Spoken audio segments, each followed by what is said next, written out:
Hello, and good time of day and happy Pride Month. Unless you're not watching this during Pride Month, then I guess just happy month. Anyways, you may be wondering what we're doing here today, and do I have an answer? I'm drawing some of my favorite ships. No, not boats, but that would be funny. Perhaps another time. I do mean romantic ships, not necessarily drawing canon couples, although there is one in there. So without further ado, let's get started on drawing things that make me go First up, we got Tangle and Whisper from the Sonic IDW collection. The reason I got into the Sonic series in the first place is incredibly cursed, and if you want to hear that tale, then you can check out my second Thanks Cringing video from 2024. Yeah, I won't retread it here for the sake of not repeating the story. So, for those of you who don't know, you shall remain safe from cursed knowledge. Ignorance is bliss after all. Anyways, I have a tendency to read comics and manga when it is my turn to work weekend overtime at my workplace. That's mainly because my already slow warehousing job is even slower when the factory we support isn't fully staffed. You know, because it's the weekend. So I started reading through the Sonic IDW collection. It's been slow going, although that is because there are several other series I am in the middle of reading as well, and the hardbacks are pretty pricey, so it's better for my wallet to take it slowly. Yes, I do see the irony of doing anything Sonic related slowly. I have currently read through Volume 4 and will eventually get to Volume 5. For those of you who follow me on Blue Sky, you may have noticed that Tangle the Lemur has the same name as my He Who Fights with Monsters and Murder Drones OC. That's because Tangled's mother was obsessed with 21st century media and the Sonic the Hedgehog series. So she was named after Tangle the Lemur. She was devastated upon learning this. But that's enough about my OC. I'm not currently drawing her, so we can talk about the real Tangle and Whisper. Tangle the Lemur is energetic and excitable. She is also always ready for adventure. She has a tail that is very stretchy, and she uses it as a tool and a weapon depending on the situation. Whisper the Wolf is the opposite personality-wise. She's quiet, cautious, and mistrustful. Whisper has a strong bond with her wisps and fights using her wispin. The Sonic IDW collection's versions of guns. I'm not sure if they appear in other comics or games, but they are weapons that wisps power to give different abilities. Wisps are creatures that exist. I don't really know their origin, other than they were like a planet that Sonic saved from Dr. Eggman invading or something like that. Anyways, they're very cool. Whisper is a master marksman and a master of stealth. During the Eggman War, she could turn the tide of any battle with her excellent marksman skills. She is also a trauma baby. Trauma babies do tend to be some of my favorite characters. Anyways, I very much so ship these two. They are so gay and I love them. For me, this was one of those ships that I will be searching the comics for crumbs for, probably going up while I read it. Which is really just a plus side for me, honestly. So, about the drawing itself, I wanted the piece to be something slow for the two of them. I imagine Tangle saw Whisper walking alone through one of the many villages that exist. You can pick its name, it doesn't really matter. Or maybe they're in Tangle's hometown. I don't remember what it was that I used for reference for this or not. I just kinda googled Sonic IDW town backgrounds or something like that, and just used that. Anyways, they are holding hands and glad to see each other because they love each other. I think that the most difficult part was honestly all of the buildings because they were a little bit harder to find reference for given the scene that I wanted to set. And I had to draw buildings, which is not something I usually do unless I need to. Because they need to be in perspective and that makes things a little bit harder. Overall, I am very satisfied with how it turned out. I feel myself smiling smugly whenever I look at it. Probably because it's my Ingly Binglies holding hands. Or because I'm gay. One of the two for sure, if not both. Alright, on to the next ship that won't ever be canon. Well, this next one won't be. Tangle and Whisper? Who knows? It still could be. They might decide to canonize it. They probably won't. But they could. What is this next one, you're asking yourself? It's the Sasha and Arcee ship from Amphibia, and this won't be made canon for 2 reasons. The first is that the show wasn't focused around the characters having romantic relationships. Yes, there are several characters who do have romantic relationships in the show, but there are only a couple episodes that are dedicated to them, and they're more like side plots than anything else. Specifically, the ones I'm talking about are Sprig and Ivy, Brivy, Hop Pop and Sylvia, and Olivia and Yunnan. I could have drawn Olivia and Yunnan for this because they are a couple of ladies in a relationship, but I wanted to do something non-canon. For fun. The second reason this isn't canon is because it is a polycule, or a throuple if you prefer. The reasons why Disney definitely wouldn't have approved this ship if that was actually the intent for writing, I feel is obvious and also disappointing, because we all know Disney wouldn't put a throuple in one of their shows. And sometimes I'm disappointed about that. Although everybody is allowed to have their own headcanons, and you know what? AO3 exists for a reason, which is where I get my murder drone fix after the show ended. I personally like Requiem and Full Company by Pocket Knife. They focus on Jay, and she deserves it because the show did her dirty.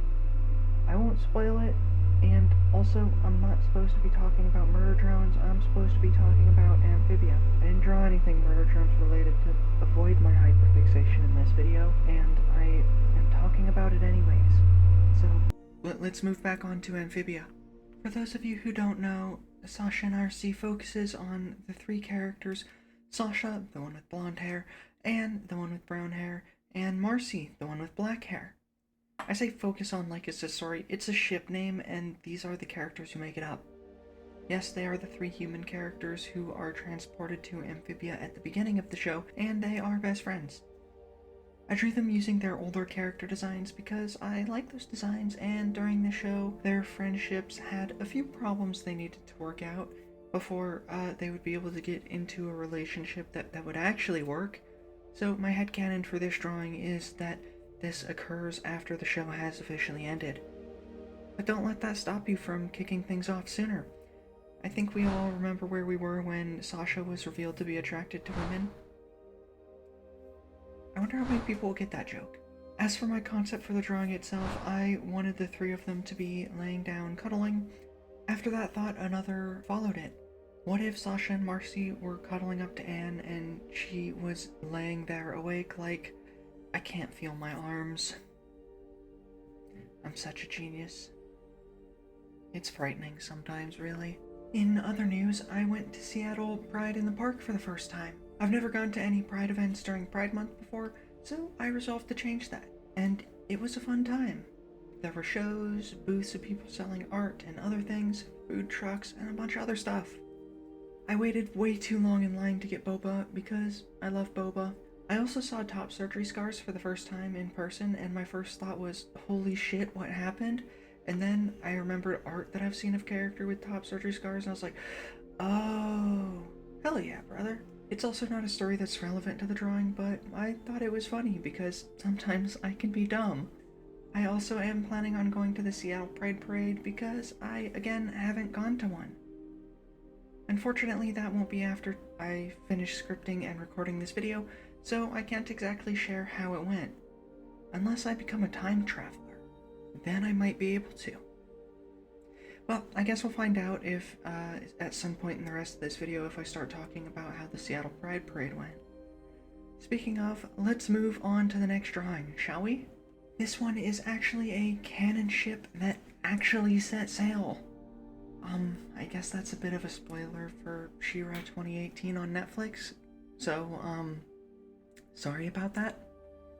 I was just super excited when it happened, because when I saw episode 1, I was like, I know what you are, and shipped them hard throughout the entire show.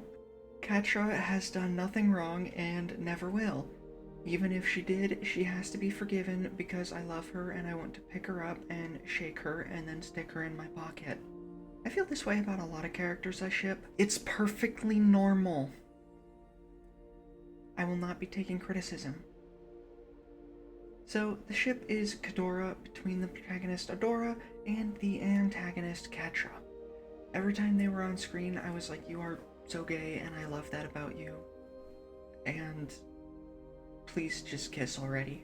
For this drawing, I was tempted to do something more towards the end of the show using different character designs, but I decided against it. I didn't want to spoil the big parts of the ending and had another idea in mind. And by that, I mean I wanted to draw Catra in a suit dancing with Adora.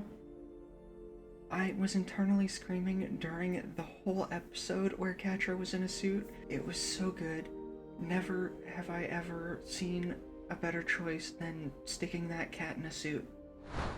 My brain has and always will be obsessed with it. The pose I went for was more of a swing dancing pose than what they were actually doing in the show, but honestly, who doesn't love a good swing dancing pose? They are so good and so energetic.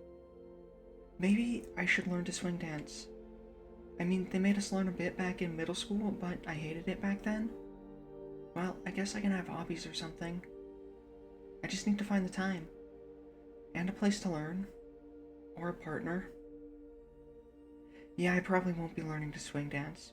Oh well, I can draw characters swing dancing as well as other characters doing other dances. Like the tango. Anyways, the setting that I put them in was in the Frosta's Ice Palace, and I tried to use a lot of the colors for the background from that episode as well. I first started watching She-Ra back when it came out with a roommate I had at the time. We both worked the same crappy inventory job, inventorying grocery stores all across Washington State, and even sometimes down in Oregon. We both hated it. Not the show, the job. We both loved the show. It was honestly a great way to unwind after a long day. My roommate recognized the art style it was in because the same studio did a remake of another show. I want to say Voltron. It doesn't matter because we gave She-Ra a try and we both loved it. So whenever a new season came out, we binged it. It helps that some of them are like 6 episodes long, which is also very disappointing when there weren't more than 6 episodes after the season had ended. Watching the show gave me one of my first more definite big thoughts besides just generally wishing I had been born a girl. Because those were going on for years, and I had never examined it further. Because I was dumb and was like, yep, those are thoughts every cis person has, and I definitely know that cis is a word. No, the specific thought this show gave me was, damn, I wish I could be a lesbian like them. I mean, girl, there's a word for that. And it's fine, because I figured it out eventually. It just turns out I'm a bit slow on the uptake. Anyways, that's it for this video. There is a small part of me that thinks I should have tried to branch out from essentially lesbian relationships to include more people. I mean, some of the characters are canonically bi, but still. Oh well, there's always next time. This time was for me to draw some of my Inkly Binglies. There were several other characters I could have drawn, like Luz and Amity or Claire and Ray, but I didn't because I only do so many drawings per video. I can always do them some other time. Anyways, as I said, that's it for this video. So if you enjoyed it, leave a like and subscribe for more. I have a cat in my lap, and I also have a web novel and some other comic stuff on Tapaz, if you want to see more of what I do. For more art, you can follow me on Blue Sky. I skeet there from time to time. If you want to support me, I also have Ko-fi. All links in the description. Thanks for watching. Bye!